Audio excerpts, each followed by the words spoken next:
Hello, everyone in the Eat the Rich family of products here.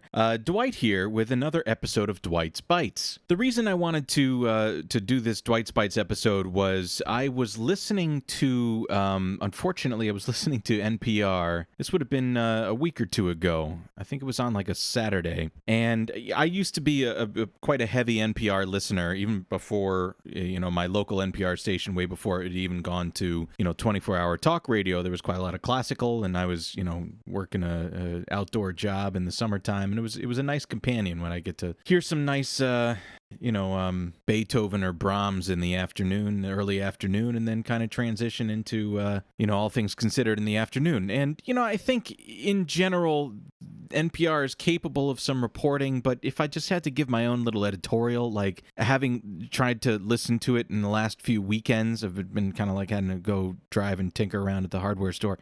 It's unlistenable to me, and I think what I'm going to do in this format of this particular episode of Dwight's Bights is kind of like an OK Stop format. There was a article on Weekend Edition with NPR Scott Simon that was an interview with a cop that was talking about the need for student resource officers in their schools. And as I was listening to it, I was like hitting the steering wheel because I was so upset. It was ridiculous because not only were the things that the cop was saying was so offensive, and we're gonna listen to all this together in a moment, but the lack of interrogation on behalf of Scott Simon was shocking to me, and I will, in my own kind of screaming into the void way, which we'll do in a moment, I will interrogate it further, and we'll listen to this and we'll try to critique it a little bit more because this what is just kind of 4 minutes of content had so much behind it that needed some interrogation. So let's see if we can't kind of make this format happen together and listen to this article. So this, just to be clear, this came out on June 20th at 8 in the morning. The name of it is Schools Vote to Remove School Resource Officers Amid Protests Against Police Violence. So let's start it up here and take it away, Scott Simon. Almost 90% of American schools have a police officer working on campus, at least part-time. The Justice Department poured millions into funding police on school grounds after the shooting at Columbine High School in 1999. Some of these police officers received training to become a school resource officer, or SRO. But after the killing of George Floyd and subsequent protests against police brutality, several school districts, including Minneapolis, Portland, Denver, and Seattle, have voted to phase out SROs. Don Bridges is a police officer in Baltimore County, Maryland, and has trained school resource officers all over the country for more than 20 years.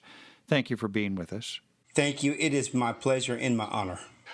I gather, sir, you believe police officers still have a place in schools. Is that right? Yes, I do. And explain why, please. What we cannot forget is that schools remain a soft target. One of the things that I would make clear is that when we look at implementing school resource officer programs, it is very important that the officers are very carefully selected and those officers receive the appropriate training. Working within a school environment, that takes a very special person.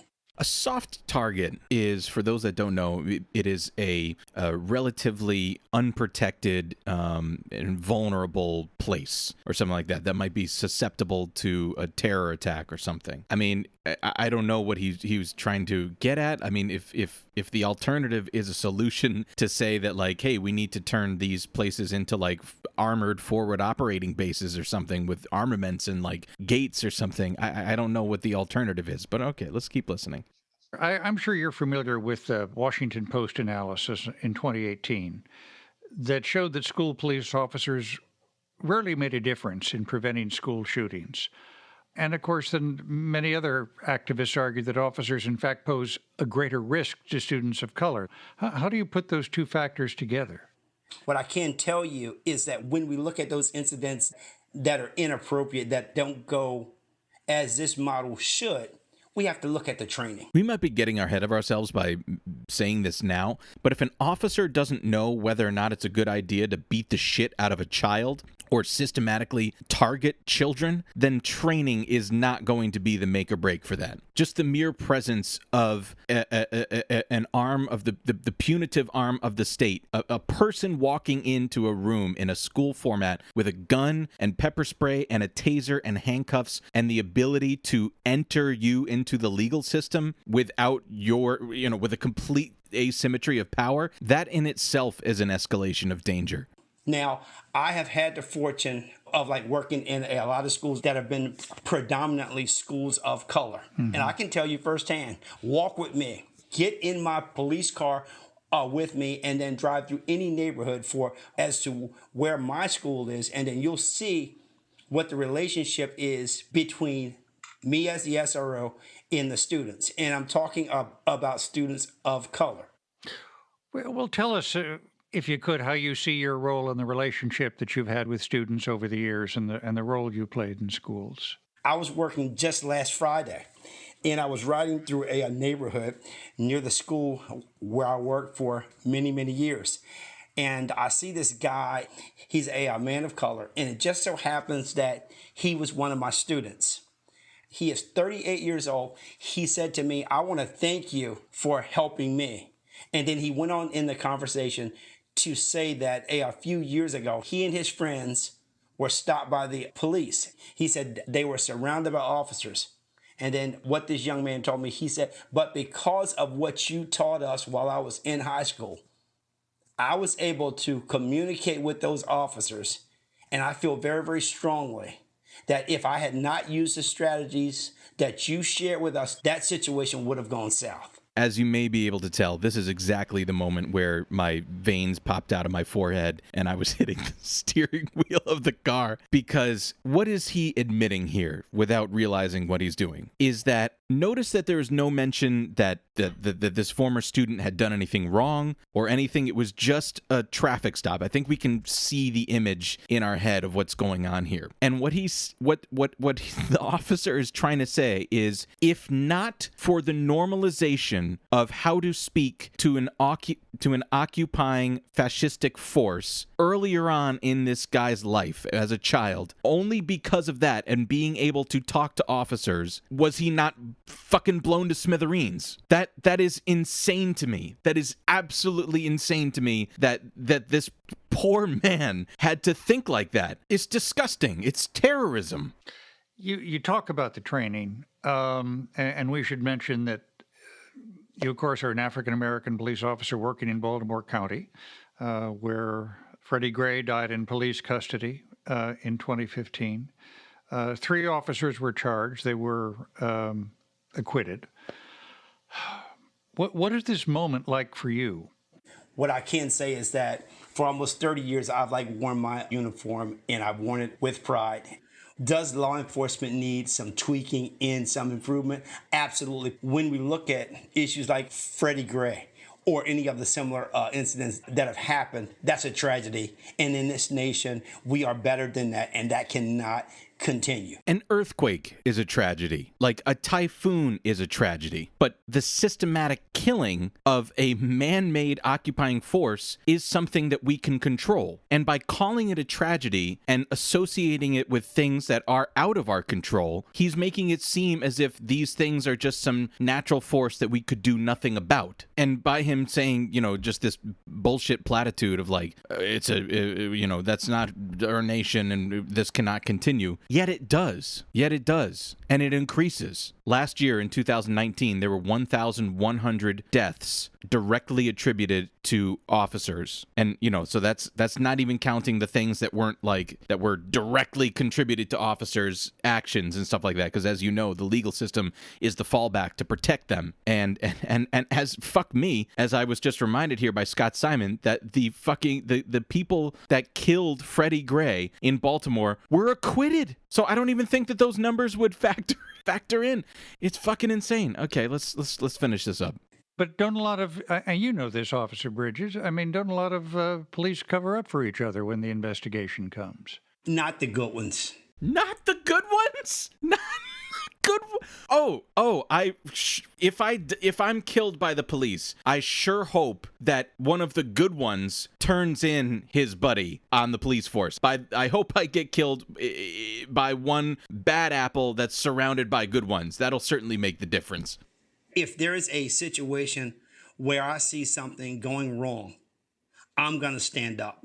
I'm sure this doesn't even need to be mentioned by this point, but like that has quantitatively been proven not to be true. And we've been inundated and flooded with videos of police violence against protesters in the last, month or two that has categorically disproven that. It's bullshit.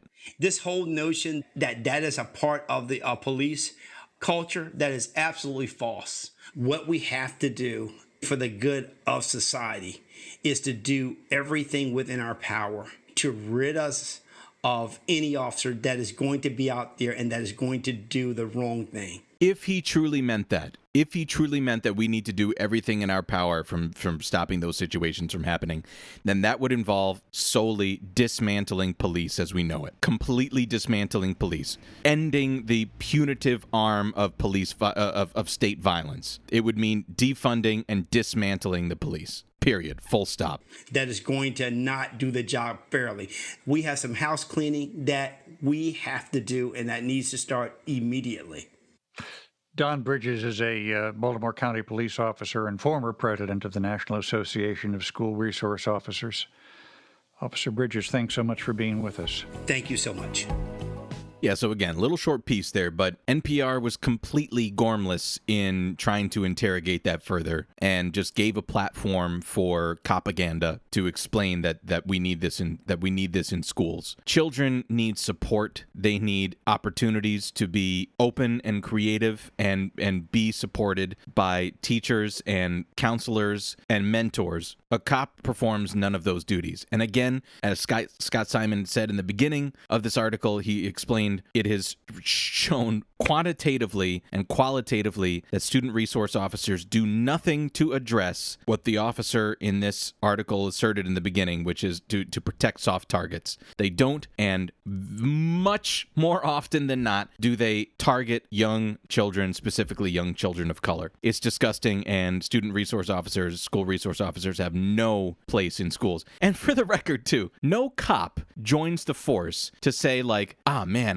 I really want to go work at a high school. It just doesn't happen. The officers that, in case you're wondering, the officers that end up in schools got there because they screwed up. I can tell you personally, the school resource officer that was in my high school, my public high school, got there. I remember he told us in a class, I don't remember what it was. He came in and just had to like put his head down and explain that the reason that he got there was because he crashed his cruiser. I think he was driving too fast around a corner and put it in the tree or something like that. I guess he was all right, but I think they were just like, man, you fucked up like our whole budget. Like those cruisers are like $100,000. So, and it's small town. So yeah. Then they don't want to be there. Nobody wants to be there. And of course, what ends up happening is that frustration ends up manifesting itself in something that the police are trained to do, which is to commit violence, to commit acts of violence. And who's the targets in front of them? Fucking children. So anyway, I'm glad that we were able to share this with each other. Thank you for listening, and stay cool, folks.